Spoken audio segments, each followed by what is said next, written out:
দেখছেন PM news. দাবিদারি নয়, ভুয়ো খবরও নয়, চেপে রাখা সত্যের খোঁজে। ভাঙড়ের কপি চাষীদের অবস্থা শোচনীয়। এবার দক্ষিণ চব্বিশ পরগনা ভাঙড়ের কপি চাষীদের অবস্থা একেবারে ভালো নয়।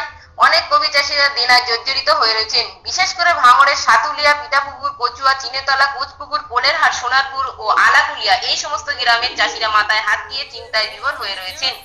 যে কপি তৈরি করতে গিয়ে বীজ থেকে শুরু করে কপি ফুটিয়ে তোলা পর্যন্ত সার, কীটনাশক, জল, পরিশ্রম ইত্যাদি খরচ প্রায় 5 থেকে 6 টাকা, সেই কপি বিক্রি হচ্ছে মাত্র 1.5 থেকে 2 টাকায়।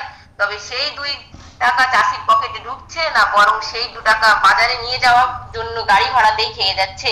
তাই কপি বাজারে না নিয়ে গিয়ে গরুকে দিয়ে খাওয়াচ্ছেন চাষিরা। এবারে হতাশ হয়ে পড়েছেন ভাঙড়ের চাষিরা। তবে ভাঙড়ের মন্ত্রী আব্দুল রেজ্জাক মোল্লা নিজেকে চাষির বেটা বলে পরিচয় দিলেও মোটেও হালে পানি দিচ্ছেন না তিনি।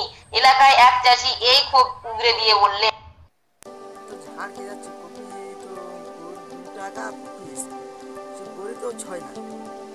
চাষবাস করছে লোক লিজ বন্ধ জমি নিয়ে, তাদের চাষিদের কী দেবো?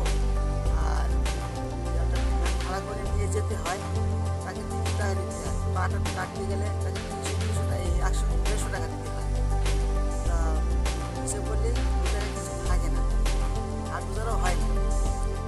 সারের দোকানে কী দেবো আর পয়জনের দোকানে কী দেবো, আর হাট বাজার করবো কি, আর বাড়িতে টাকা কী আনবো?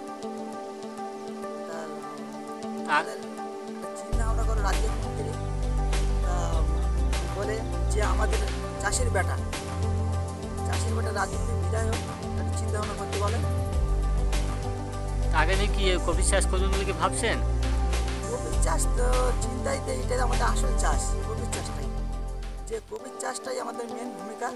যে কপিতে ঝাড়িয়ে গেলে সব তার পরবর্তীকালে কী জমিতে চাষ লাগাবো চিন্তা ভাবনা আসে না, বা টাকা পয়সা না। কত কপি করেছেন?